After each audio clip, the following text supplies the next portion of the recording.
உறுப்பினர் ஒரு தகவலை சொன்னார் ஆரம்பத்திலேயே. நீர்வளத்துறை பற்றியும் சொன்னார், பொதுப்பணித்துறை பற்றியும் சொன்னார். 5% கமிஷன் இருக்கு, இந்த மாதிரி தகவல்லாம் சொல்றாரு.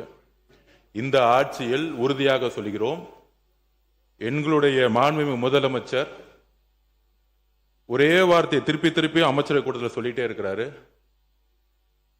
லஞ்சம் என்பது மிகப்பெரிய குற்றம்னு ஒவ்வொரு அமைச்சர்ட்டையும் சொல்லிட்டு இருக்காரு. அப்படி யாராச்சும் ஈடுபட்டால் இங்க இருக்கக்கூடிய ஒருத்தர் கூட அமைச்சராக இருக்க முடியாதுங்கிறத பதிவு பண்ணிட்டே இருக்கிறார். இதுவரையும் எந்த துறையிலையும் ₹1 கூட அமைச்சர் முதற்கொண்டு சட்டமன்ற உறுப்பினர் முதற்கொண்டு ₹1 கூட லஞ்சம் வாங்கவில்லை. பார்ட்டி ஃபண்ட் இன்னும் கலெக்ஷன் பண்ணப்படல, எம்எல்ஏ ஃபண்ட் இன்னும் கலெக்ஷன் பண்ணப்படல, அமைச்சர் ஃபண்ட் கலெக்ஷன் பண்ணப்படல. 60 வருஷ வரலாற்றை தூக்கி எறிஞ்சிருக்கிறார் முதல் முறையில். அதை இங்க பதிவு பண்றோம்.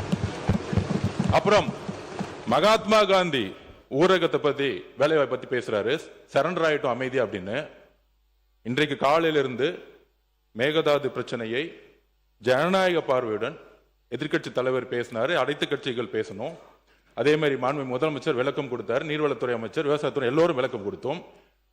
அதற்கு அப்புறம் தமிழ்நாட்டில் முக்கிய பிரச்சனை ஒன்று இன்றைக்கு உருவாகி கொண்டிருக்கிறது. தமிழ்நாட்டுக்கு மட்டுமல்ல, தென் மாநிலங்களுக்கான பிரச்சனை. அதற்காக தான் நாளைக்கு மாண்புமிகு முதலமைச்சர் அனைத்து கட்சி எம்பிக்கள் கூட்டத்தை டீலிமிட்டேஷனுக்கு கூட்டியிருக்கார். எதிர்க்கட்சி தலைவரை பார்த்து ஒரு கேள்வி கேட்கிறோம்.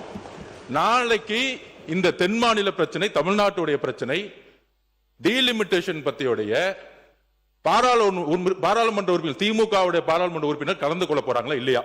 Number 1 question. நான் கேட்டு முடிச்சிடுறேன், கேட்டு முடிச்சிடுறேன், கொஞ்சம் கேட்டு முடிச்சிடுறேன். அதுக்கப்புறம் எதிர்க்கட்சி தலைவர்கள் பேசட்டும், ஒன்னும் பிரச்சனை இல்ல. நான் பேசி முடிச்சிடுறேன். என்னுடைய கருத்துக்களை சொல்ல விடுங்க. ஜனநாயக பூர்வமா என்னுடைய கருத்துக்கள் சொல்லணுங்கிறது மாண்புமிகு எதிர்க்கட்சி தலைவர்கிட்ட கேட்டுக்கிறோம்.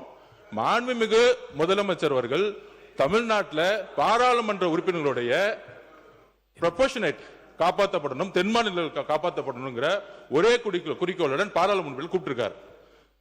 அதுல ஒரு டெல்லியிலிருந்து வந்த தகவல் என்னன்னா, இது ஒரு தகவல், இதை எதிர்க்கட்சி தலைவர் சொல்லட்டும்.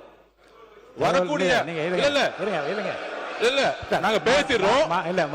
என்ன ஒரு தகவல், என்ன ஒரு தகவல்னா, வரக்கூடிய நாடாளுமன்ற சிறப்பு கூட்டத்தில் திமுக இந்த பில்லுக்கு சப்போர்ட் பண்ண போது இல்ல வெளிநடப்பு பண்ண போது அப்படின்னு ஒரு தகவல் ஒன்றிய அரசோடு சேர்ந்து பண்ண போறாங்கன்னு ஒரு தகவல் வருது. அதுக்கு எதிர்க்கட்சி தலைவர் திமுக ஆட்சியில் இருக்கும் பொழுது என்ன நிலைப்பாடு எடுத்தாங்களோ, தமிழக வாழ்முறைக்காக நடவடிக்கை எடுக்க போறாங்களா, எதிர்க்கட்சி தலைவர் சொல்லட்டும். மாண்புமிகு பொதுப்பணித்துறை அமைச்சர் அவர்கள், நீங்க நாளை மாண்புமிகு முதலமைச்சர் அவர்கள் நாளை டீலிமிட்டேஷன் பற்றி விவாதிப்பதற்கு அனைத்து கட்சி நாடாளுமன்ற உறுப்பினர்களை அழைத்திருக்கிறேன் என்று தகவல் நான் தெரிவிக்கிறேன். அதில் எதிர்க்கட்சி தலைவருடைய திராவிட முன்னேற்ற கழகம் கலந்து கொள்ளுமா இல்லையா என்பதை அறிய விரும்புகிறேன் என்பதும் நிறுத்திக் கொள்ளலாம். அதுதான் வெளியிலே தகவல் கிடைத்தது என்ற தகவல், அந்த வார்த்தை நீக்கப்படுகிறது. தகவல் கேட்டிருக்கீங்க, அவர் பதில் சொல்வார். கொடுங்க. மாண்புமிகு எதிர்க்கட்சி தலைவர் அவர்கள். மாண்புமிகு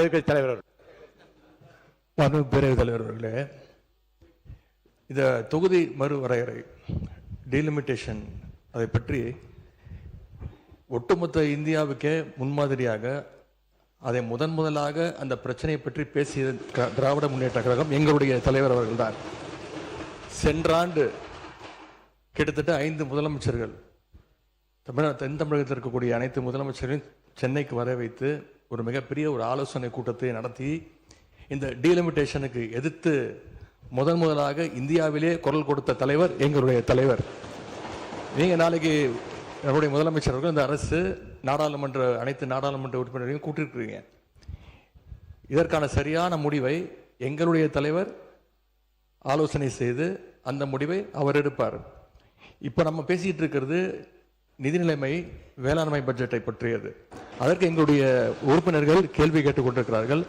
அதற்கு முடிந்தால் நீங்கள் பதில் சொல்லுங்கள். மாண்புமிகு உறுப்பினர் ரகுபதி அவர்கள். மைக்கு மட்டும் நல்லா சொல்லி இல்ல வச்சிருக்கீங்க. ஆமா சுருக்கமா கரெக்டா வந்து எப்போ பார்த்தாலும் கரெக்டா அமர்த்தி போடுறாங்க. இது மாதிரி டெக்னிக்கலா எங்க காலத்துல இல்ல, அவங்க இல்ல. ஒர்க் பண்ணலாம். ஏங்க, பரவாயில்ல, நன்றி. அவை குறிப்பிலிருந்து நீக்கப்படுகிறது. உறுப்பினர் கவனத்துக்காக உங்க எல்லாருடைய கவனத்துக்காக நான் சொல்றேன். இந்த பேரவையை பொறுத்த வரைக்கும், என்னை பொறுத்த வரைக்கும் நடுநிலைமையில் நின்று தகுந்த முறையில் வாய்ப்பளித்து எது விதிகளின் முறைப்படி இருக்க வேண்டுமோ அதை அனுமதித்து நடத்தி கொண்டிருக்கிறேன். உறுப்பினர் இப்போது சொன்ன போன்ற கருத்துக்களை தவிர்க்க வேண்டும் என்று நான் கேட்டுக்கொள்கிறேன். தவிர்த்து விடுவோம். அப்படி சொன்னாங்க எதிர்க்கட்சி. அதே நேரத்தில் வந்து முன்னாள் அமைச்சர் நம்முடைய தங்கம் தென்னரசு அவர்கள் பேசியது போன்றவற்றையெல்லாம் இன்றைய பள்ளி கல்வித்துறை அமைச்சர் சொன்னார். நான் கொஞ்சம் சத்தமாக பேசிட்டேன். அதனால அவருக்கு வந்து ஏதோ நம்ம கோபமாக கொந்தளிச்சு பேசுகிறா போல தோன்றி இருக்கு. எதிர்க்கட்சி விமர்சித்துத்தான் ஆக வேண்டும். பட்ஜெட்டை வரவேற்கிறேன்னு சொல்லிட்டு நான் உட்கார்றதுக்கு எதுக்கு இங்கே நான் வர்றேன்? இதுக்காக என்ன வந்து எங்கள் திருமையன் தொகுதி வந்து மக்கள் தேர்ந்தெடுத்து அனுப்பிச்சிருக்காங்க. அரசுக்கு வேண்டிய ஆலோசனைகளையும் சொல்ல வேண்டும். பட்ஜெட்டில் என்ன நிறை குறைகள் இருக்கிறது அதை சொல்ல வேண்டும். அதுதான் எங்களுடைய கடமை. அந்த கடமையை தான் நாங்கள் செய்கின்றோம். நாங்கள் முதலமைச்சரை பற்றி தப்பா சொல்லலையே, மற்ற அமைச்சர் தான் சொல்கிறோம். முதலமைச்சர் சொல்லிக்கிட்டே தான் இருக்காரு, உங்களை யாரும் லஞ்சம் வாங்கக்கூடாது, எது பண்ணக்கூடாதுன்னு. அதுக்காக வந்து அடிதடி நடக்காமல் இருக்கா என்ன இருக்கு? அவர் சொல்றதே நீங்க யாரும் கேட்க மாட்டேங்கிறீங்கிறது தான் எங்களுக்கு வருத்தம். உறுப்பினர் பேசியது அவைக்குழு நீக்கப்படுகிறது. பள்ளிக்கூடத்தில் அமைச்சர் அவர்கள் பேசுங்க. மாண்புமிகு சட்டமன்ற பேரவைத் தலைவர் அவர்களே, உங்கள் மூலமாக அண்ணனுக்கு சொல்கிறேன், அவர் சத்தமாக பேசலாம், சட்டத்தை குறித்து கூட பேசலாம். ஆனால் உண்மைக்கு புறமானதை பேசாமல் கொஞ்சம் உண்மையை பேசினால் நன்றாக இருக்கும் என்பது எங்களுடைய கோரிக்கை. அதே சமயம் பேசுகிற பேச்சு என்பது இரண்டு வகையான பேச்சு இருக்கிறது. ஒன்று, கையில் இருக்கிற அந்த குறிப்புகளை எடுத்து அதை வைத்து பேசுவது. இரண்டு, இதயத்திலிருந்து பேசுவது. இந்த இரண்டு வகையான பேச்சுகளையும் இந்த மதிப்பிற்குரிய மாமன்றம் பார்த்திருக்கிறது. மூன்றாவதாக ஒரு பேச்சு இருக்கிறது. அது வாதங்களை எல்லாம் எடுத்து வைத்து ஆக்கப்பூர்வமாக பேசாமல் ஒரு விதண்டாவாதமாக பேசுவது. அண்ணனுடைய பேச்சு என்பது ஆரம்பம் முதலே ஆக்கப்பூர்வமான ஆலோசனைகளையோ விமர்சனங்களையோ வைத்தால் அதை ஏற்றுக்கொள்ளக்கூடிய மனநிலையில் தான் எங்கள் வெற்றி தலைவர் தமிழக வெற்றி கழகத்தை வளர்த்திருக்கிறார் என்பதை இந்த மாமன்றத்தில் கூறி, அதே சமயம் உண்மைக்கு புறம்பான ஏதேனும் ஒரு செய்தியை அவர் சொல்கிற பொழுது அதை அந்த இடத்திலேயே சுட்டி காட்டுவோம். நீங்கள் சொன்னதை போல எப்போதுமே நாங்கள் உரிமைக்கு குரல் கொடுப்போம், உறவுக்கு கை கொடுப்போம் என்பதை மீண்டும் அந்த உறுப்பினர்களுக்கு உங்கள் மூலமாக தெரியப்படுத்திக் கொள்கிறேன். நன்றி.